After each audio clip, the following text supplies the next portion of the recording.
Salut, je m'appelle Frédéric. Vous êtes dans la Vallée-Bras-du-Nord à Saint-Raymond, dans la région de Portneuf.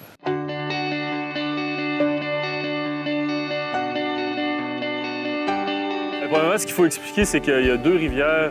Il y a la rivière Sainte-Anne, qui elle, se jette à Sainte-Anne-de-la-Pérade, qui arrive au cœur de la ville de Saint-Raymond. Et il y a la rivière Bras-du-Nord, qui a été sculptée, si on peut dire, par le passage d'un glacier.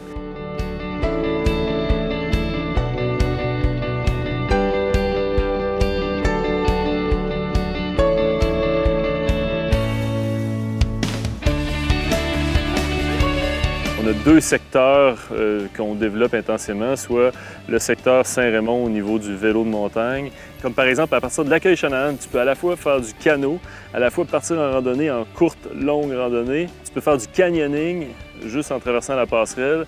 Tu peux faire du kayak, tu peux faire de la via ferrata et tu as accès à un réseau de sentiers de vélo de montagne qui est reconnu dans le nord-est de l'Amérique du Nord. Donc c'est vraiment là un réseau d'hébergement également. Donc c'est vraiment un endroit où il y a une diversité d'activités puis où le produit de plein air qui est développé est vraiment reconnu puis de grande qualité. Si on prend par exemple la descente en canot, elle est vendue ici puis elle est commercialisée depuis les années 90 où on retrouve vraiment monsieur, madame, tout le monde, la famille, parce que c'est un produit qui est très, très accessible. On parle d'une descente de 17 km, environ 4-5 heures où les gens peuvent s'arrêter, pique-niquer sur une belle plage de sable, arrêter à la chute de l'Aîné. C'est une magnifique cascade qui fait 150 mètres de haut. On peut y accéder en randonnée pédestre, une petite randonnée d'environ 1 heure, ou en canot en arrêtant lors de la descente en canot. On peut même monter en haut en randonnée pédestre. On a un superbe point de vue avec un belvédère et une yourte. Il y a même du canyoning qui se fait dans la chute de l'Aîné. C'est nouveau de l'année dernière. Et prochainement, on va offrir la possibilité d'aller la voir en vélo de montagne également, avec un nouveau sentier vraiment, vraiment accessible là, à la famille. Donc, si on prend le produit vélo de montagne, on le rend aussi accessible. Donc, on développe des sentiers à la fois pour l'expert, des sentiers nouveaux genres. On a une gamme de vélos en location ici à l'arrière.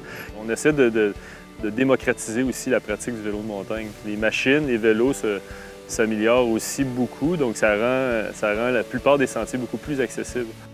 C'est quand même très bien signalisé, les cartes sont très précises, c'est des activités qui sont relativement faciles et accessibles. Évidemment, la via ferrata qu'on retrouve ici derrière la bâtisse qui monte dans la falaise, elle est guidée. Le canyoning aussi, ce sont des produits de montagne, donc qui sont guidés.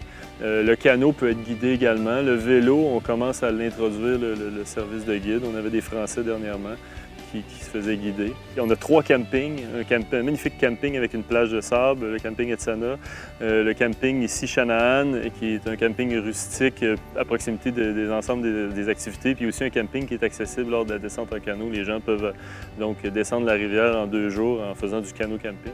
Et tout près de Saint-Raymond aussi, une gamme d'hébergements en chalet et en hôtel-auberge qui est offerte par la coopérative. La région regorge de potentiel, la géomorphologie des lieux, le fait que ce soit une vallée glaciaire, des falaises, des lacs, rivières, le fait qu'on soit près des grands marchés aussi, on n'est pas très loin de Québec. À 45 minutes, 1 heure de Québec, 2h30 de Montréal, 1 heure de Trois-Rivières. Donc ça permet et ça facilite le développement de ce site-là. On est vraiment la destination de l'heure au niveau du plein air au Québec.